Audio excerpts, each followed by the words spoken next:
হিন্দুদের মন্দির ভাঙা হচ্ছে, জমি দখল করা হচ্ছে, বাড়ি দখল করা হচ্ছে। এটা একটি সম্পূর্ণ মিথ্যা।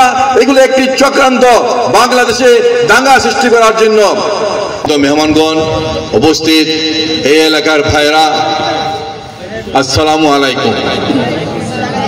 আমি সর্বপ্রথম আল্লাহ পাকের কাছে কৃতজ্ঞতা প্রকাশ করছি এই একটি সুন্দর মাহফিলে আসার সুযোগ করে দেওয়ার জন্য, এবং যারা আমাকে এখানে আমন্ত্রণ করেছেন তাদেরকে আমি আমার ব্যক্তিগত পক্ষ থেকে আন্তরিকভাবে ধন্যবাদ জানাচ্ছি।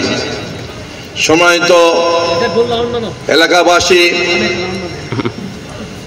আমাদের রহিম মেটাল মসজিদের হুজুর এবং অন্যান্য বক্তারা যে বক্তব্য দিয়েছেন, আসলে তারপরে আমার কোনো আর কথা বলার থাকে না।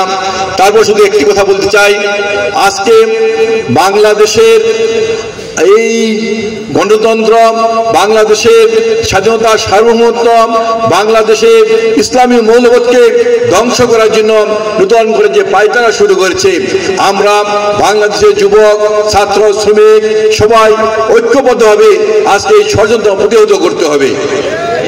আমাদের বাংলাদেশের ৯৫% মুসলমান, আমরা এই দেশে বাস করি, কিন্তু পার্শ্ববর্তী রাষ্ট্র আজকে বাংলাদেশের বিরুদ্ধে আমাদের দেশের কিছু চক্রান্তকারীদের সাথে মিলে, বিশেষ করে বলবো গত 16 বছর যারা ক্ষমতায় ছিল সেই আওয়ামী লীগের সাথে মিলে আজকে বাংলাদেশে বিশৃঙ্খলা সৃষ্টি করতে চায়, দাঙ্গা বাজাতে চায়।